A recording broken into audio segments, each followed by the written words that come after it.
প্রশাসনের বড় সড় ধাক্কা। প্রায় 6 মাস পর জামিন পেলেন চিন্ময় কৃষ্ণ দাস।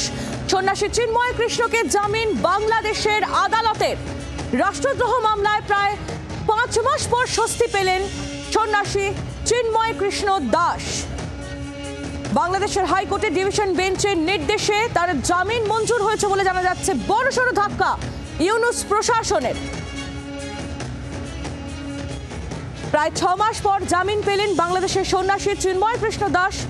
বাংলাদেশের হাইকোর্টের ডিভিশন বেঞ্চের নির্দেশে তার জামিন মঞ্জুর হয়েছে বলে খবর পাওয়া যাচ্ছে। রাষ্ট্রদ্রোহের অভিযোগে গত 25শে নভেম্বর চিন্ময় কৃষ্ণ দাসকে গ্রেফতার করা হয়েছিল। প্রায় 5 মাসের বেশি সময় তিনি জেলে ছিলেন। অবশেষে তিনি জামিন পেলেন।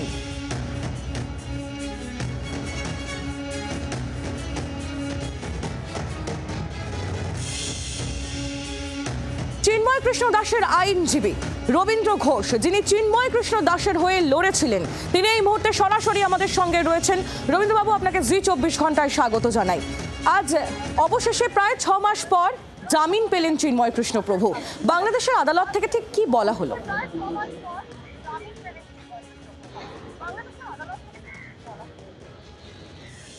এটা একটা সুখের খবর, শান্তির খবর। আমরা চট্টগ্রামে মামলা করতে যেয়ে অনেক যদিও বা প্রতিবন্ধকতার সৃষ্টি হয়েছিল, পরে এডিশনাল ডিস্ট্রিক্ট অ্যান্ড সেশন জাজ চট্টগ্রাম বেলটা দেয়নি। বেলটা না দেওয়ার কারণে আমরা আইনজীবীরা এই বেল অর্ডারের বিরুদ্ধে আমরা হাইকোর্টে মামলা দায়ের করি। It is a miscellaneous case.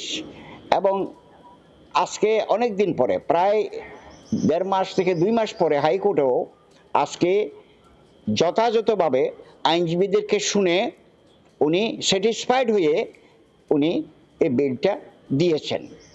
এবং এই বেল পাওয়ার পরে most of the people in Bangladesh as well as the people of world, particularly peace loving people of the world, তারা খুশি হয়েছে। শুধু হিন্দু নয়, দেয়ার আর সাম Muslim community also, they have become glad to hear the bail order of the High Court Division of the Supreme Court of Bangladesh. That is very good news for us.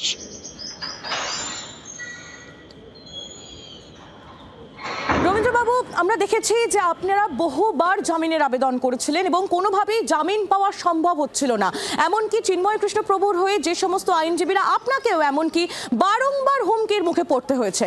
সেক্ষেত্রে এতদিন পর, প্রায় 6 মাস পর, এখন জামিনটা সম্ভব হলো কি করে?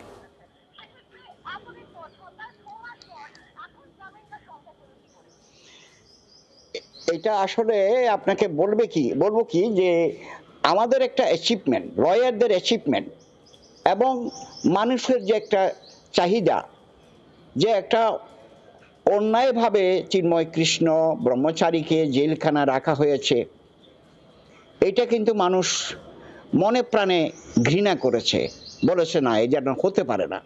একটা সেডিশন কেসের মামলায় এতদিন বেল দিতে লাগে, এটা this is the first time আমি শুনলাম। আমার জীবনে অনেক মামলা করেছি, কিন্তু একটা সেডিশন কেসে কোনো ভিত্তি নাই। জজ সাহেব আজকে যে কাজটা করেছেন, ওনারা প্রসিকিউশনকে বলেছিলেন, গভর্নমেন্টকে বলেছিলেন, আপনি ডকুমেন্ট সাবমিট করেন, জিডি সাবমিট করেন।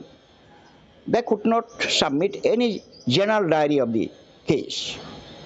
তো on what basis the case has been started earlier. সেই ক্ষেত্রে জজ সাহেব প্রীত হয়ে, খুশি হয়ে বেলটা গ্রান্ট করেছেন এবং সেই রুলটা অ্যাবসলিউট করে দিয়েছেন। That's very good news for us. একেবারে রবীন্দ্রবাবু, আরও একটা বিষয় জানতে চাইবো আপনার কাছ থেকে। এই যে চিন্ময় কৃষ্ণ প্রভু তিনি অবশেষে জামিন পেলেন, ইউনূস প্রশাসনের কাছে এটা কত বড় ধাক্কা?